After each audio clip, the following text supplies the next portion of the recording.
Welcome to The Advocate, a program that thrashes out all the topical issues of the day. When you are in government, you don't see nothing wrong with whatever is happening. The moment you are out there, everything is wrong. You can't even see many women now, and when they're there, they're not even really making a mark, and then they have an NYSC problem and this and that. One of the reasons why we don't have more women in politics in Nigeria is for as long as political meetings continue to take place in the middle of the night. Exactly.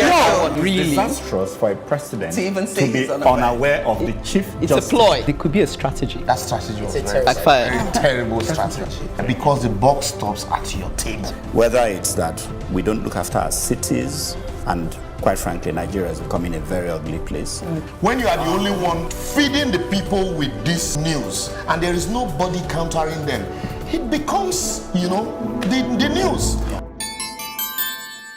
Welcome to The Advocate, the program that thrashes out all the topical issues of the day. 5 panelists, 5 topical issues, no holds barred. Today is our 15th edition, and we have packaged the best of The Advocate for your enjoyment. So sit back, strap up, and prepare to be stirred up.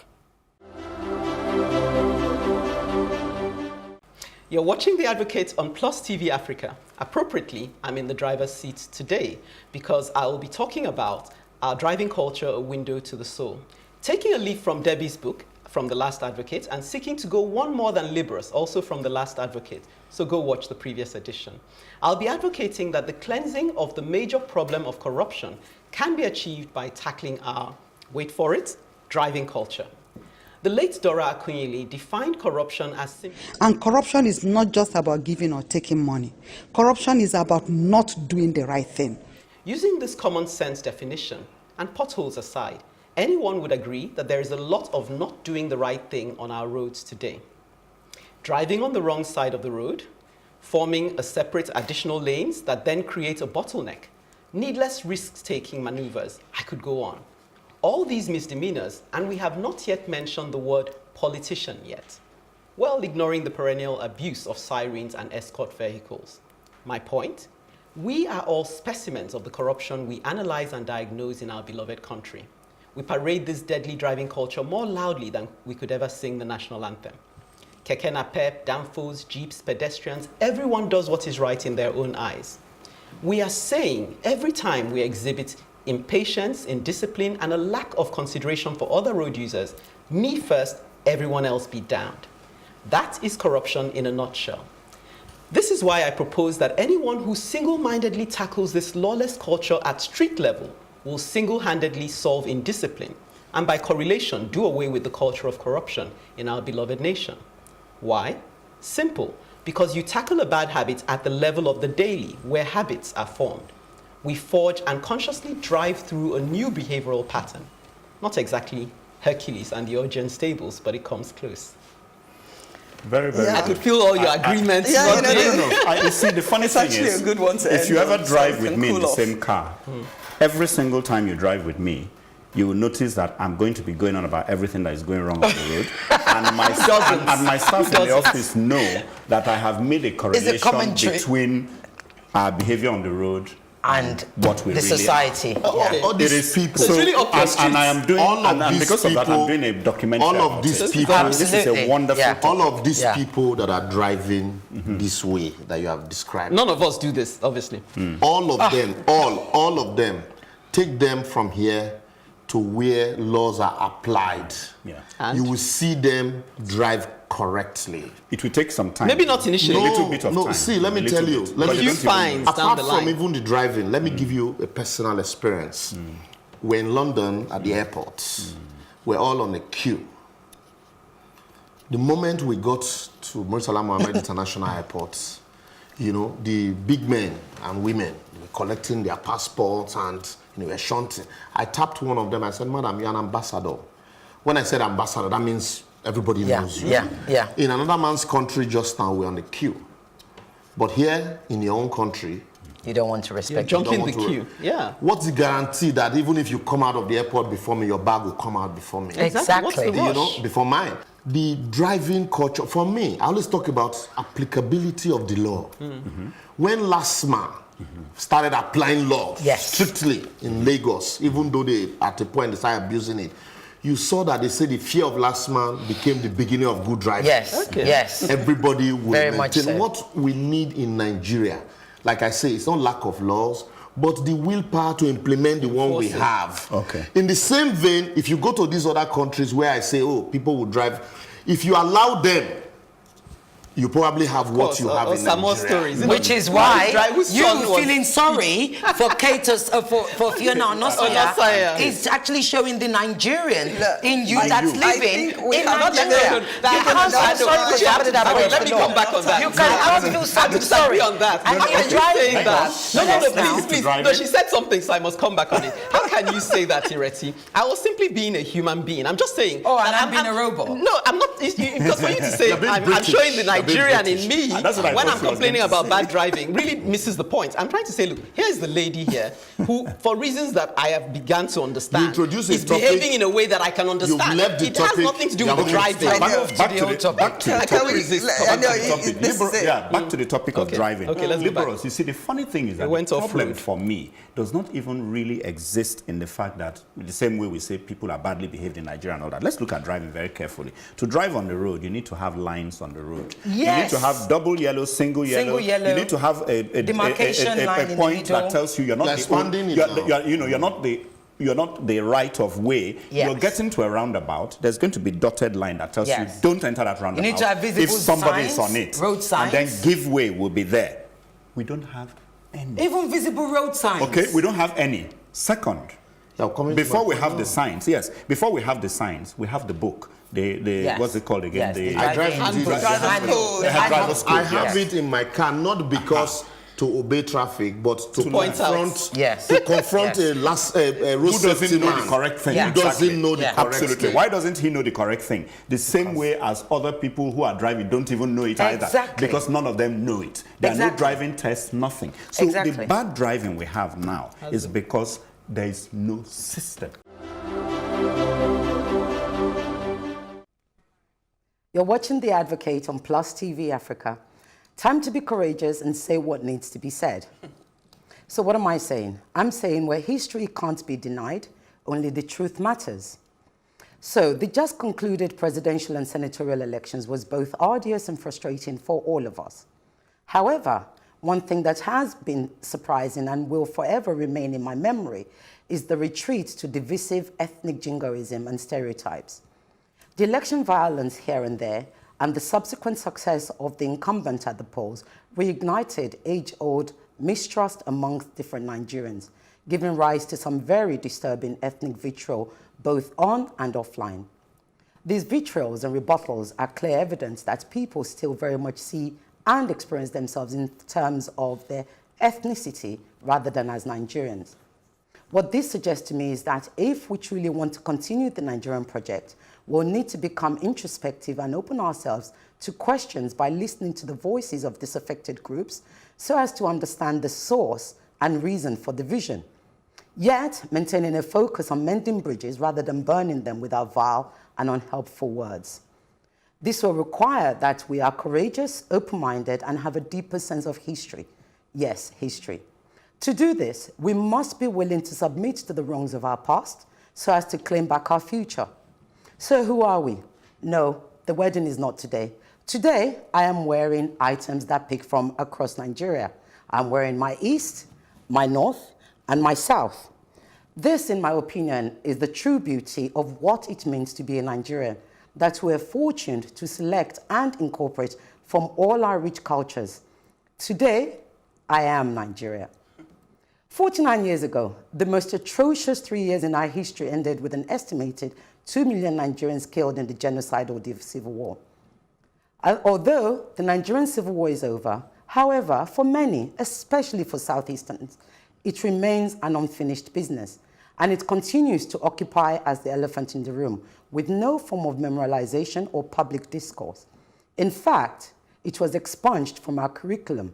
It is the absence of the complexity and nuance of history and experience that over and over again leads people to retreat into ethnic biases and stereotypical attacks. If we wish to continue with this project called Nigeria, and I firmly believe we should, we need to start having honest conversations, open and painful dialogue. I believe it is the only way we can form a true Nigeria out of our many differences. And today, I invite us to begin to confront the errors of our past, reconcile it with the present, in order to remove the cobwebs that constrain our stronger togetherness. That's really strong. Very holistic. I love it. I know, I'm looking. I'm surprised that somebody so politically correct feels this amount of...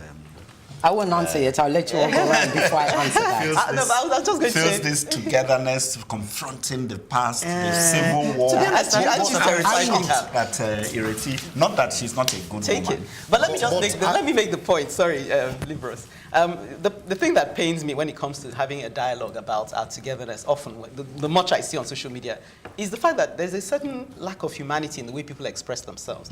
Are you saying that just because you didn't suffer or you don't have anybody that suffered the Biafran war, you can't empathize? No. The way they talk as if, well, it didn't happen to us, so you people, even when they talk of Jews like that, I feel the pain. As a human being, can't you even say if nobody ever died from whatever that person suffered? As a human being, can't you understand that if you were in their shoes?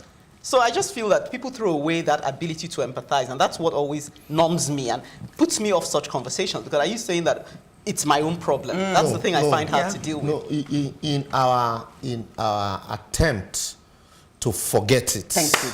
That's it. In our attempt to forget it, we refuse to teach the lessons. Yeah. And so what you didn't experience and you are not taught about the experience, you will never feel it. Yeah. It will take, that extra human to feel it. So that's why she said it was expunged from our history books. Yes, correct. So we don't discuss it. Rather than sit down to discuss how did we get here? Yes. So that we avoid these pitfalls. Again. And so today, we heard of the reconciliation. Truth and reconciliation. No, they call it reconstruction, reconciliation, the 3 R's. But at the end of the day, it was just a mere slogan. Nothing. And so, even after the war, you still found the Easterners, they all went out. But what happened? You remember the Metasine, the Northern Crisis. It was as if they were the only people that were traveling. And so anytime there was crisis, it's as if they are the only strangers.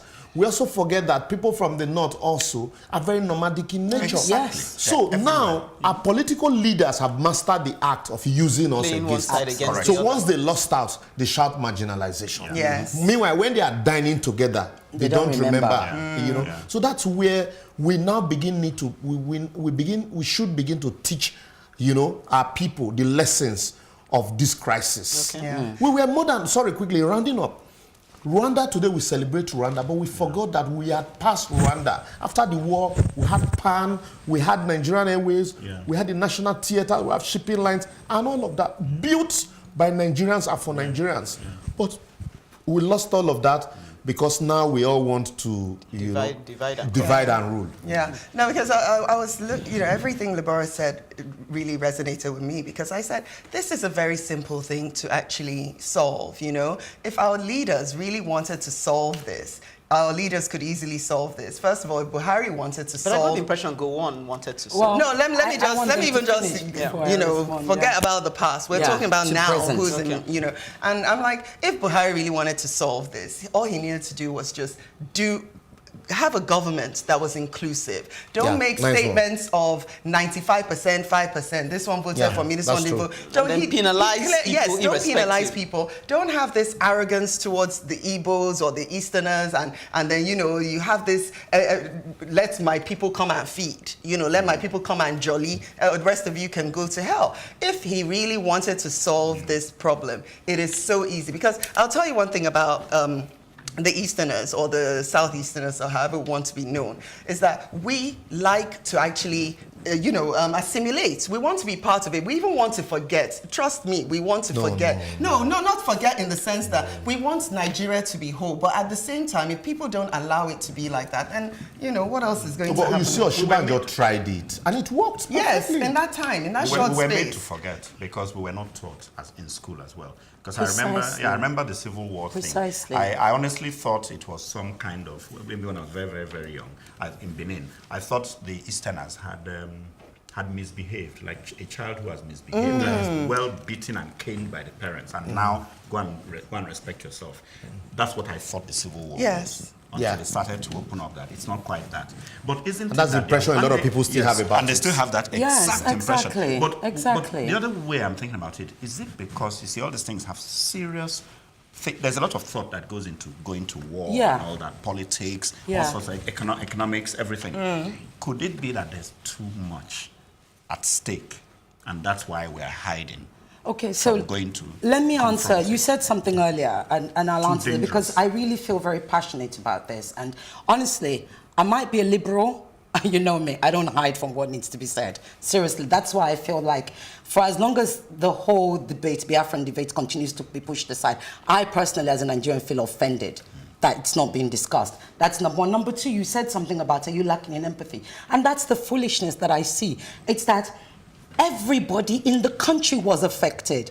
Everybody. Yeah, look, but still. it's correct to say that the majority of those who died didn't die from gunshots. They died from starvation. Yes. Starvation. We're all prisoners of. Yes, and we are all. These are my brothers, my sisters from the East. We're all casualties. That's why I'm dressed like this today. I feel very passionate about it, and I think you know when you go on, when I started researching this, and I think I've read more about Biafra since this whole ethnic ugliness began on social media than I've ever read. And you're left totally shocked because when you go on war memories, you hear people from Lagos talk their war. You hear people from the north, everybody was talking about how the war affected them as a person. But guess what? I think it's from Biafra that Nigeria began to take on this carelessness, this violence, this this uncaring, this selfish. I think it all began from after Biafra. And unless we truly debate it, that elephant in the room is going to be there. Because the truth is, and I'm not taking anybody's side. I'm saying as a people. My mom telling me, because she was there live, so she, it took her actually telling me about what she went through. And that was when I started to feel perhaps what they went this might be a good time for us to hear from the voices on the streets on this matter. Let's talk to the voice pops. Went out on the street to ask Nigerians how they felt about the ethnophobia that's been going on. Definitely the role. Like, even as you can even see from the election results that a lot of the northern tribes went for Buhari. And also the fact that Atiku chose like his vice president to be from the south side, you can even see that gathered a lot of votes. Like, but Atiku basically won all the states in the south, all the southern states. Yes, he did. Most Southwesterners voted for APC. The majority of the Southeasterners and South-Southerners voted for PDP. So he did. Yes, 100%. There was a day I worked late and I listened to my colleagues and the plan was like, after this, it's coming to South and Siso Sisbajo is with Buhari. Maybe when he leaves, there's hope that he's coming to the Yoruba land. And the other one, if Atiku is there, maybe he's leaving, it will come to the Igbo land. So definitely, it's along ethnic and religious lines. And until we keep that aside and work as one and say, this is what we want as a nation. For me, I'm a Christian, but what I always tell people, if a pagan will deliver, let's vote him there. If a Muslim will deliver, let's vote him there. Then if he's a Christian, let's put him there. The nation has been polarized along ethnic and religious divides for the past 4 years, which is what we've seen in this administration. And I think the unifying of this nation is key to this second term. It has to show that it's everybody's president. Yes. What did we think from that? So the guy quickly, permit me to say, profess some form of solution to this, because if care is not taken, very soon we're going to be having people without identity. Let me explain briefly. You are in Lagos, you can't vie for public office in Lagos. And then you want to contest for public office, you go to your state of origin, they say they don't know you because you are a Lagosian. And so before you know it, your children, in some cases, they don't even visit the village. They are not Lagosian and they are not from your place. They are without identity. So this idea of state of origin, we need to get rid of it, right? So all of these are some of the issues also. A man asked me recently, what state are you from? I told him. He said, what local government? I said, please, is getting... So we I have school fees to think about. We need to begin to find a way of accommodating, because this idea of you are not a Yoruba, and so not being a Yoruba, you can't determine who governs. Oh, you're not Lagos. Yeah, Lagos, and so yet we're talking about government of the people, for the people, and by the people. Or you are not from Anambra, and so you can't come to Anambra and vote. Yet you live in Anambra, you pay your taxes in Anambra. So I think we should begin to challenge our leaders. Challenge leadership. Anybody that wants to take up responsibility of leaders, these are questions we should be asking them. Yeah. You're watching The Advocate on Plus TV Africa. Time to liberate the man. Every responsible man wants to satisfy his family and his wife in terms of providing for their basic need and also satisfying the wife in Ze Ozer room. But doing this at the expense of the man's life is what I want to condemn. It's a common experience these days that some women openly talk about how bad their spouses are in bed, and most times the woman makes life difficult for the man by throwing abusive words at him. It's also common to see a lot of products being openly advertised and marketed for enhancement of a man's sexual performance. If I may ask, is sexual performance the basic of relationship or marriage?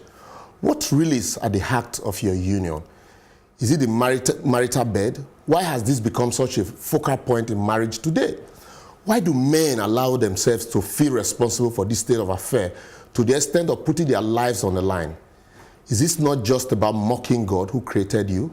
At the end, you may die satisfying a woman. Why does the women not feel they have a role to play in resolving the matter at hand? It takes two after all. It's important to note that a man's sexual performance depends on a lot of factors, such as stress, diet, medical conditions such as diabetes, and drugs such as antihypertensive, and as well relationship problems, which issues may well make for another advocacy entirely. Men, please do not harm yourself in any way by trying to prove that you are a man. Don't assume that sexual performance or non-performance defines your masculinity. Resist the narrative being imposed on us by society. Women also, you have a major part to play in reversing this narrative, which could ultimately amount to a matter of life and death.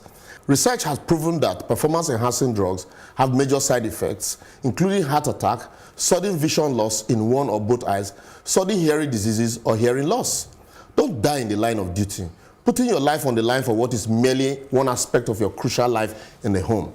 Let's ensure that we put things in proper perspective before it's too late. And what do you think, guys? Yeah, you know what? Look how Uche jumped into that one. Because you know how this really even goes back to what I was talking about, that we always look at it and be thinking that the men have it better than we do. But look at what this man is going through. These are part of the problems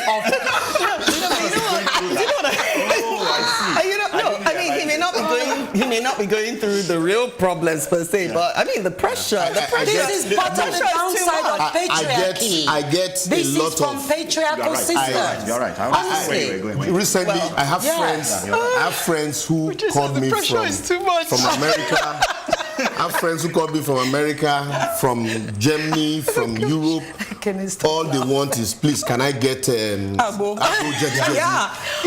kinds of Magani Buratashi and this topic is so timely. Why do you need it? Do you need it? No, this topic is so timely because only this week I heard about the billionaire who, decided, I think he's a 60-year-old or around that age, finally decided that he wanted to do a penis enlargement, and he died whilst doing it.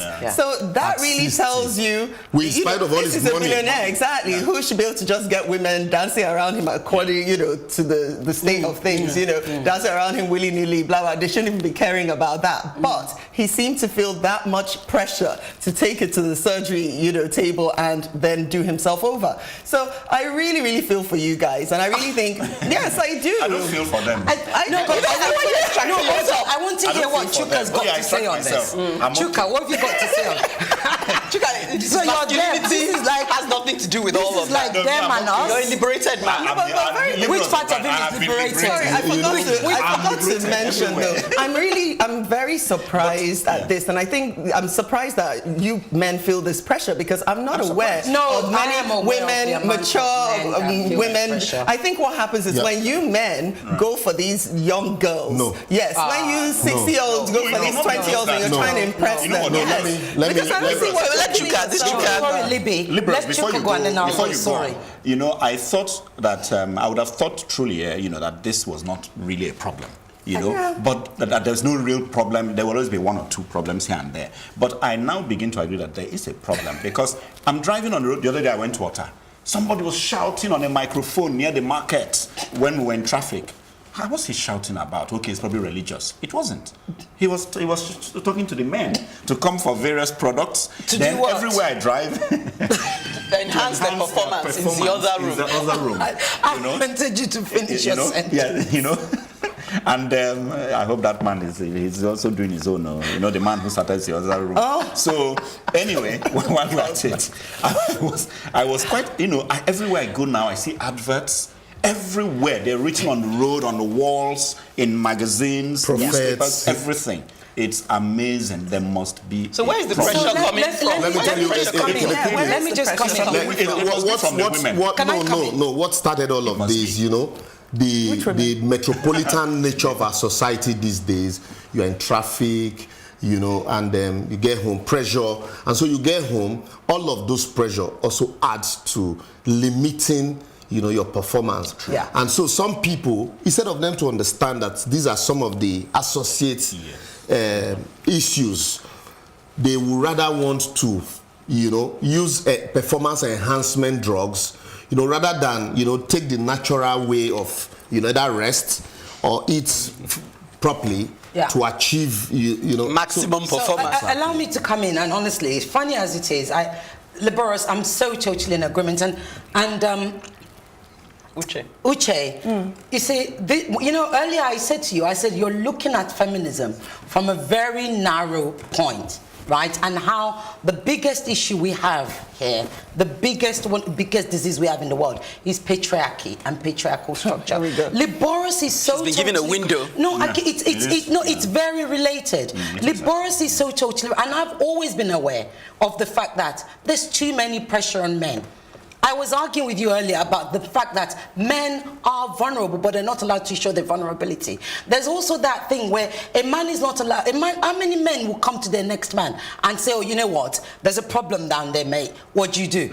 Maybe some of your friends are saying, "Send me Agbo," because it's a subliminal messaging. But we women will be like, "Oh, you know what? I found this in my breast, you know, how does it feel for you, whatever." We're much more, we're more open to each other in that way. Now, going back to this whole sort of using performance enhancement drugs, it's society. He's correct. Stress. Look, many men, it's the ego, and men, society brings it onto men, and men bring it onto themselves. The ego, the masculinity, I must be the man, I must produce. And all of it is so wrong. Simple fitness. What causes a penile erection? Blood flow. It's that simple. All it is blood flow. No, but right? So if you get fit... I also need to correct quickly. I'm waiting to come in. You find that, you find that also... There's also the pressure from some women. Make me feel like a woman. Oh, yes, I agree. Make me feel like a woman. Yes, you know? So even the older women don't feel like women. Can I come in? Because I was asking the question, and permit me to be naive on this. You know, why is it that they even use the expression performance? Why is it a performance? So that's my problem with it. My problem is that they're taking something that is meant to be an extension of an intimate relationship, a natural extension, which is why it's called lovemaking, and turning it into a performance, which is why a lot of people fall foul. Even the woman, I'm coming. Permit me to be naive. I'm coming. I know you have that to say, but I'm still taking it back to what I believe should be at the heart of it. And because of that psychology of being performing, of course you're going to have issues already. Because for me, it's something that if you had a proper relationship with someone, you could even work through these issues because they could be psychological. Exactly. And you know, I think, and what comes to mind, mind as well is because when I was doing on radio parts of Nigeria, the way women and men talk about their sexual relationships is almost like a contract. You know, the woman is saying, I want, the man says, oh, they even quote the scripture, you should make your body available to. And I'm thinking, what kind of woman will even feel relaxed enough to enjoy that relationship? Yeah, you know, and you know, like Kylie Minogue, that's a song that came to mind. You know, what is love without the fire? Oh, Christ. So that's the essence of where I'm going. I get the whole thing about performance. Yes. But, and honestly, when you keep saying, can we just call it relationship, love, sex? No, but it's still, there's a purpose behind it. It's not self-gratification. Liboris is talking about sex. But he's also talking about it in the context of a relationship. Wives are not beginning to talk about and the actual act. He's not just talking about sex. The actual act in the context of a relationship. Allow me to finish, because I know you are comfortable giving it different names. Okay. The actual act is sex, and when it happens within a relationship, then it becomes lovemaking. So he's talking about it in the context of a relationship. He's talking about the act, which is the performance, right? That's what you're talking about. You're talking about I'm you're trying talking to about the understand fact you, that because you are you're talking about the fact that no, because that's what I hear you. You're talking about the fact that men are overwhelmed with the pressure to perform in the bedroom, right? That's what I'm saying. So it's not about necessarily lovemaking, because if it's lovemaking, there are different aspects to lovemaking. You didn't hear my link. But you didn't hear my. That's what I'm saying. You didn't hear. Let me just make the point. But no, but just bear with me. Let me make the link again for Reti, and then Liberty can come in. The reason I made that link in the first place is to say, and I don't know if you heard me, that the reason people are falling foul of this performance is because they haven't understood that the performance is within a relationship. And if you're just performing, then of course you have many psychological hurdles to jump. But if you were within a relationship, then it's easier to navigate those issues because there's understanding, there's love, and those things oil the wheel. You see, another thing is, you know, quickly I'll say this so that because of time, so I'll go to social media. Another thing is that when the makers, in one of our episodes, Chuka talked about, you know, pushing a narrative. So when the makers of these drugs wants to push the narrative, they give the impression that with this, you are superhuman. You know, with this, you know, when your man has this, it makes you feel more like a woman. And so it's now built around, you need to take these drugs, forgetting that also societal pressure, you know, and that all there is to sex is not all there is to relationship. See, he's talking about in a relationship. You know, and so relationship has, you know, a lot, much more than just the sex. So the sexual aspect of it is what the concentration is on now. And that for you to achieve maximum happiness in a relationship, once you have this, you know, once the sexual part of it is fulfilled. And that's why you hear the woman say, make me feel like a woman. The man says, oh, I made her feel like a woman. But at the end of the day, you still see them quarreling. You still over little things in spite of, you know, that aspect. Welcome to The Advocate, a program that thrashes out all the topical issues of the day. We've had Dasuki chilling in and out. We don't even know what is going on. We never actually ever hear the truth. Everybody's the same, and that the same thing that's been going on with Jonathan is going on right now. Statistically, women are more than the men, but in Nigeria, politics is more of a game of strength than numbers. One of the reasons why we don't have more women in politics in Nigeria, for as long as political meetings continue to take place in the middle of the night. Exactly. Nigerians have never been more ready for a change. Somebody's got to sit down to say that this is my strategy for making change. And it has to be a unite. Frankly, Nigeria is becoming a very ugly place. Everywhere. In the villages are worse. We have a heritage, but dirty heritage. Basically, and that's it. I don't think we know beautiful things anymore. You depress me. Look, Ankara and Tiwantiwa. You're watching The Advocate on Plus TV Africa, and I'll take it from here. So today my topic is about the unaware president. Okay, you know, as news filtered in that the president was unaware that the Chief Justice of Nigeria was to be arraigned by the Code of Conduct Tribunal, I started to ponder about our presidency, and more specifically, our president. I started to recall the numerous times I had heard or read that the president was unaware, and I began to wonder, what that really means for this nation. Soon after the president assumed power, the delay in choosing his cabinet should have been a big clue that the president was unaware of the great job of leading such a complex and troubled nation as Nigeria is and was. We expected him to hit the ground running and firing on all cylinders, but what did we get? We got what is popularly termed Baba Go Slow. The president also said that he was largely unaware of the state of the economy when he got into power. Again, considering he had run for this very office 3 times, Chuka, was a military head of state and held different positions in government throughout his adult life, this was indeed surprising to say the least. We expect our leaders to be proactive, but what we have largely gotten is a passive or reactive government at best. Prior to the president assuming power on May 29th, which is actually my birthday, 2015, the country was under attack by not just Boko Haram, but also terrorists masquerading as herdsmen. Being an ex-military man at that, and promising to put an end to all of this, we had total faith in his abilities. But 3 years down the line, we are beginning to believe that his government might be just as clueless as the previous one. All we keep getting from the president's spokesmen and supporters is that the president means well. But how can we believe this to be the case when he is barely aware or even remotely aware of what is going on in the country at present?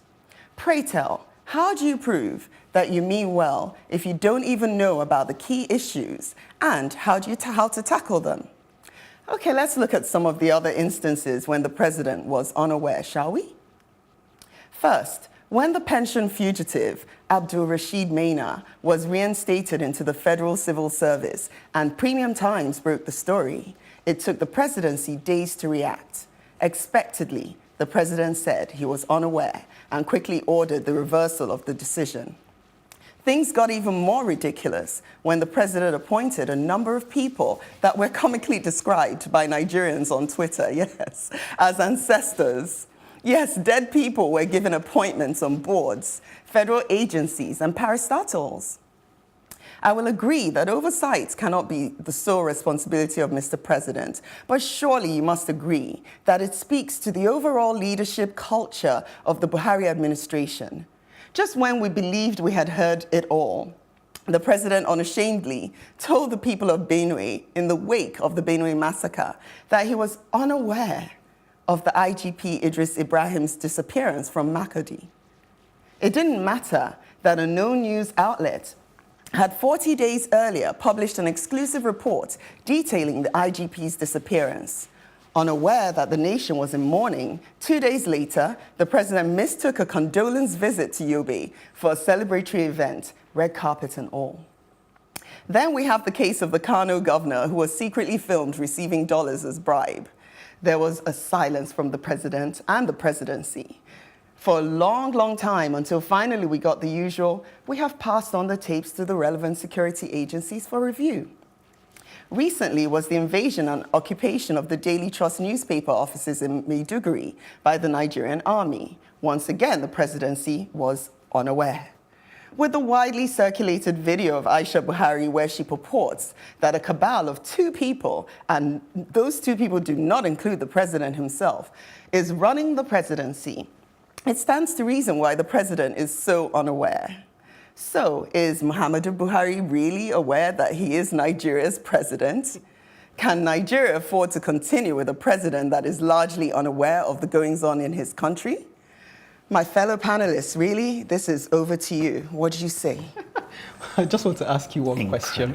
Why are you telling us when your birthday is exactly? I don't know, just in case you want to send flowers. I do a double take. Flowers, right? Something. I just wanted to sink into people's minds that Democracy Day, Uche's birthday. Oh, exactly. Yeah. And flowers. And flowers and chocolates. Okay, and also to ask, I know I just said one question. Yeah. When does unaware mean no comments? Because unaware sometimes, like when you talked of the CJN and he claims he's unaware, it's a claim really, because it could be a strategy. Oh, we know, but So how unaware is he but it's really? disastrous for a president To even say be he's unaware. of the chief It's justice. a ploy. Not It's a ploy. Not a deputy director in a ministry. No, what we're saying is was he really unaware? That's the question I'm asking. No, if he wasn't, and a son, that is his vice, that's Oshimbajo, a son and a professor, actually said, my Oga was unaware. It's a terrible He said he was unaware till Saturday night, the night before the... It's the so worst it's a cover. indictment That's really on what any I'm suggesting. president But it's to say bad. they're unaware. A Period. president is unaware. How His can he be vice, unaware? with his educational qualifications, says that his Oga is unaware. He's the one to tell Oga, we are not going to tell anybody that you are unaware. No, you're not getting the point unless you're getting it. No, I'm not we're getting getting you. the point. I'm saying Aware that of. it's the lesser of two evils to claim you're unaware. How Because if is you it said the you're lesser of two aware, evils? they will imply that you're complicit to this thing. So Do you've you know got what? to claim innocence even and better, say you're so you can unaware. get yourself out of it. Do you know, there's nothing worse than it looking like you're a it's rudderless CJN. ship. You know, like Right, you have no direction. You don't know what's going on. Basically, you're not in control of things. And if you're not in control, how are you the president? That means that somebody else is either running this country or nobody's running this country. Sorry, that question was like a punch. Which part of it? That's why he's been gathering himself. Is the president aware that he's the president? It's a big question. No? It's a big question, and it was a punch, like a punch to me, just to me. And, you know, and I think even if it was a strategy, that strategy was very false. Backfired. Very terrible strategy. Exactly. Even if you are not aware, You don't say you're not. you don't say you are not aware because the buck stops at your table. So what would you say? And ordinarily, let's look at the issue. If we're in a country where the Attorney General doesn't need to report to the president can even be excused to say, well, that's from the office of the Attorney General. I will find out what actually transpired, what went on. So even if you are not aware, you have three arms of government. The number one man in another arm of government is going for trial for misconduct. Yes. And you say, and the charge had been drafted and filed. And you say, You went informed. you are the chief fighter of corruption. And you say you are not aware, but that anyway, let institutions be left to handle their thing. That's why it's a ploy. You know, that's what I'm saying. If you are not aware, it means your members, these institutions, what if what they are doing is not in tandem with the plans, programs, and policy of your government? And you are not aware. And so that's why for me, and also, maybe also the president is not aware that a lot of people say he's not aware. Absolutely. It's getting Because interesting. If he's otherwise, it's becoming unaware one time too many. I wonder why Reti's holding her. I'm waiting for Even just a couple of days ago when they had the president and the VP. the town hall. Yeah, and they were talking about the disability bill. And they said it has been transmitted to. He was unaware. He said, no, the VP said, oh, we're unaware that the bill has come back to our table. You know, I mean, how can you be so unaware? You can be aware, but not influence things. Yes. The buck stops at your table. Yeah, I have been briefed. Okay, yes, you can say that. I have been briefed, but on I this decided not matter. to intervene. But being an institution of government who are professional in that regard, I leave them. I decided that they would have looked at the legal angle, think the process through, before commencing whatever they are commencing. I think maybe we should even look at ourselves, because we have a president whom maybe it's just a figurehead, really, and we've accepted that. No, because we've bought into this rotation system. Let me say it. Because we've accepted that you must have someone from the north, then you must have someone from the east, then you must have a rotation. So because we've accepted that... Wait now, I'm just adding on, because I know you may have something to say on that. So if we've accepted that we can't just have the best man for the job, and we must have this representation from either tribal parts, then you must accept that sometimes you have a figurehead who is just there to stand, like in the old days where you had a figurehead as chairman, then you had the real executive. So a lot of times, someone asked me the other day and said, actually, when did we last have a president with the intellectual capacity to represent us? A lot of times, we can't remember the last time. Remember. You're really looking at VPs who should be president. Let's not take away this issue from So when you have, let me land it. So exactly, if you have a president that you've already accepted is just there so he can tick the box of the northern representative, then don't expect too much from him. What I expect from him is not to be aware, because That's below he the may not belt, be, well, okay, he may not be aware enough, but at least let him be aware that he doesn't have the sufficient capacity to hang on to all that data and delegate. So know his own limitations and delegate. That's all I'm expecting from him. To land, let me finish. So coming in. These are not statements credited to spokesperson. At all. These are one-on-one with the president. From the horse's mouth. Yes. And so it's not a question of the spokesperson coming out to say the president, apart from when the vice president made that statement at a gathering. These were statements credited to Mr. President. Yeah. The issue here, like Ekene has said, I think we need to begin to relook this quota system vis-a-vis our electoral process. You can only get what so that even if it's the turn of the region, let them bring out their best 11. The best man win. And therein lies the question. Yes, perhaps the best man at that rotation when he came to the north. No, that's a yap. That's a yap. That can't be the best the north can offer. You know what? If what Boris is saying is that we should let them bring out their best. He's not the best. No, he's not the best. We don't know. No, we know. Maybe that's the best. On that note, I think it's time we take a quick break and catch our breaths. Welcome to The Advocate, a program that thrashes out all the topical issues of the day. When you are in government, you don't see nothing wrong with whatever is happening. The moment you are out there, everything is wrong. You can't even see many women now, and when they're there, they're not even really making a mark, and then they have an NYSC problem and this and that. One of the reasons why we don't have more women in politics in Nigeria is for as long as political meetings continue to take place in the middle of the night. Exactly. Really disastrous for a president to even say to be unaware of the chief It's justice. a ploy. It could be a strategy. That strategy was very terrible strategy. Because the buck stops at your table. Whether it's that we don't look after our cities, and quite frankly, Nigeria is becoming a very ugly place. When you are the only one feeding the people with this news, and there is nobody countering them, it becomes, the news. Right, you're watching The Advocate on Plus TV Africa, and it's time to tell it like it is. So here I go. Unknown Soldier, 1979, is probably the high point of Fela's music. Perfection attained. Is it the pulsating bass line quietly holding things together from start to finish? The piano solos, the emotional cry, "Them kill my mama"? Fela and Fela Kuti said that this song was his mother's proper burial. I agree with him. It was on this track that he branded the governmental system of Nigeria correctly as government magic. Who else but a magician could turn electric current, light, to darkness, candle, via the state-owned electric company? Brilliant metaphor. Sadly, Nigeria did very little to get this man the right and obvious support he deserved, and just because he was critical of the shameful corruption that pervaded rulership and stunted our growth and development. The lesson learned from this great man is the need to deploy one's talents to not just push one's genre, profession, work, but also to assist, promote, and improve the state of one's country of origin. And this is exactly what we need to remind a lot of Nigerians about. The current crop of youngsters did not witness the energy and commitment of the likes of Gani Fawemi and Fela Kuti to the well-being of Nigeria.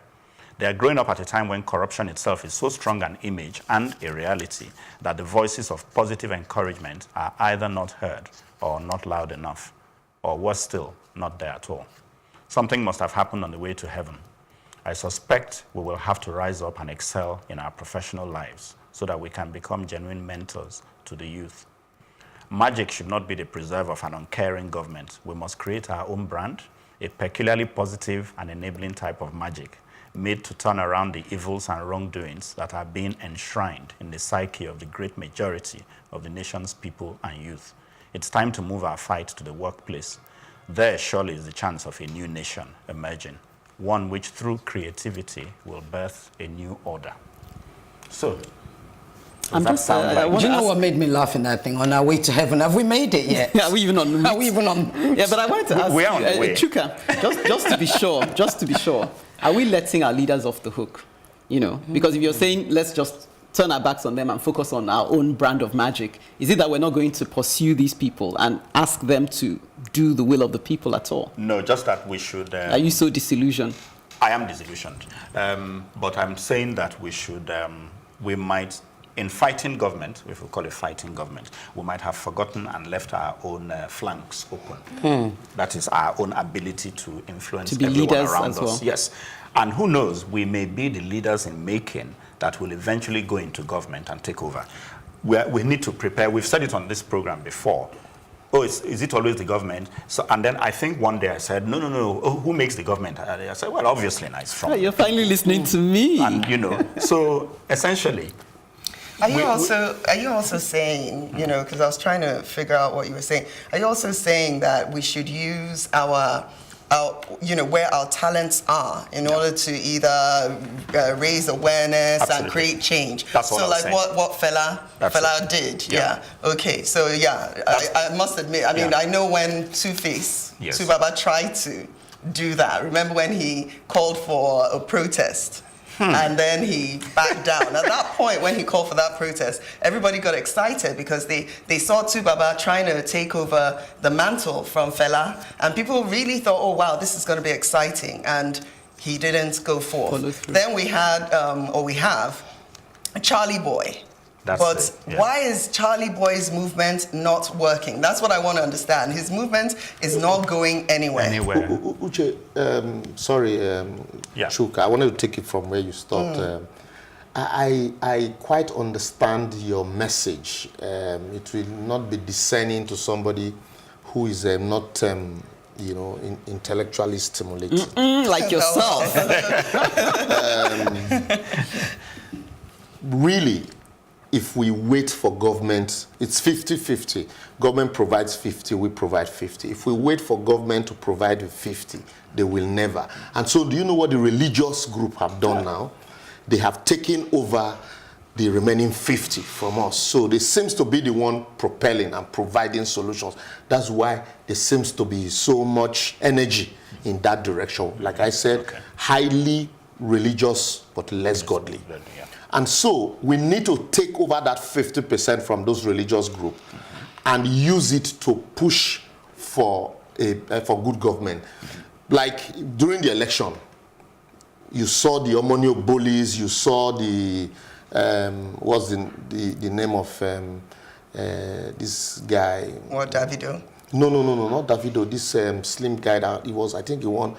Timi Dakolo, you saw Timi Dakolo, you saw Chigo, all these people, that's why they are called influencers. So if at our various field, we also influence good environment, good stuffs, good things, and then people will listen to us as the alternative, and then you can now use those ideas to put pressure on the government. Look at Banky W. He has started a movement.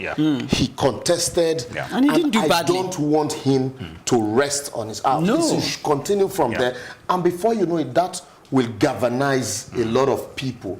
And it is high time, if we continue to wait for this government to provide, they will never, let's just have it at the back of our mind. So it is high time we create this alternative and take it from the... Wow, the revolution has kicked off. So I'll come in here and I'll say, you know what your topic earlier and Chuka's topic are actually interrelated. Yes, I was thinking that. When you mentioned Fela, because Fela was about ideology. He had particular ideals that he pushed forward. And these were ideals that he didn't learn from Nigeria. Most people tend to forget that he actually learned it from Sandra in America before he moved back to Nigeria. And that says something, actually, if you think about it. Number one. Number two is Fela was a visionary. We're lacking visionary leaders. So without ideology, without vision, you're right. Maybe we need to be the ones, the bastions of how this country should be run, how we should communicate with each other, what respect we should show to each other, and how we should behave as a people. But I'm still curious. I'm curious. Why do you think, what is it saying that he didn't learn it from Nigeria? I'll tell you what. So if you know the story of Fela, remember, you know the story. Yes, but it's not that he learned it from them. That's the Black American, from Sandra. From Sandra. Let's just say that she's structured. He's not an idiot. He knew what he thought, and she basically gave it structure. When Fela started, because he started before Sandra. He was doing when Fela started. It was his mother that actually told him, "Look, you can't be, You can't beat the white man in their game. You have to be traditional. You have to take your music bring to it your back people. a bit, Bring it back. Yes. And that's the only way you can create your own style. And that's why he respects his mother so much.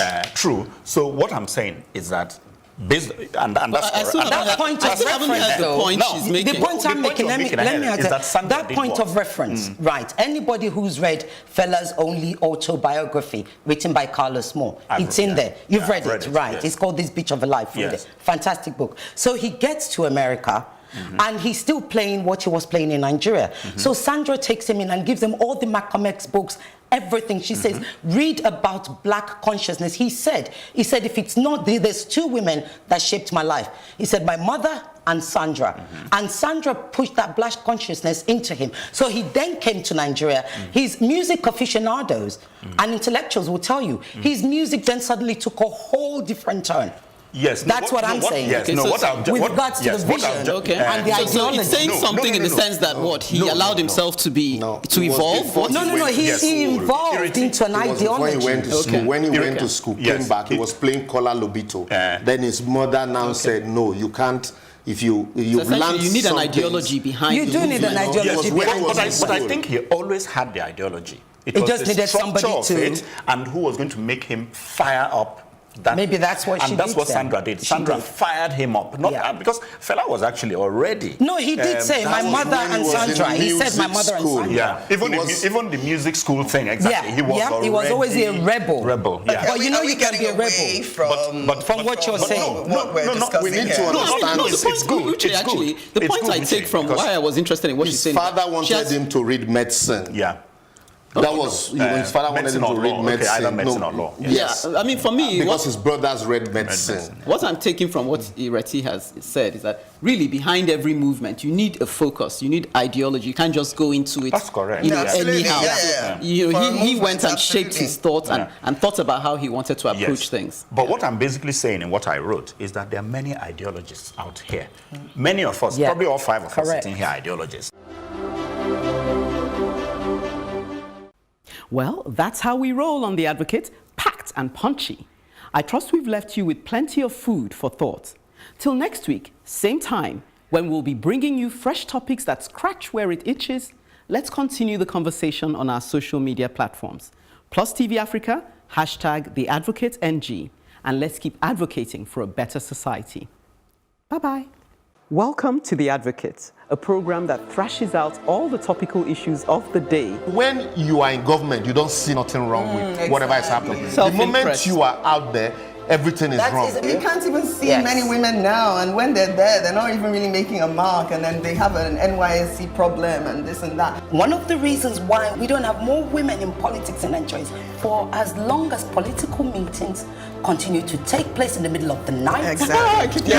Really disastrous for a president to even say be unaware of the chief justice. It's a ploy. It could be a strategy. That strategy was very terrible strategy. Because the buck stops at your table. Whether it's that we don't look after our cities, and quite frankly, Nigeria is becoming a very ugly place.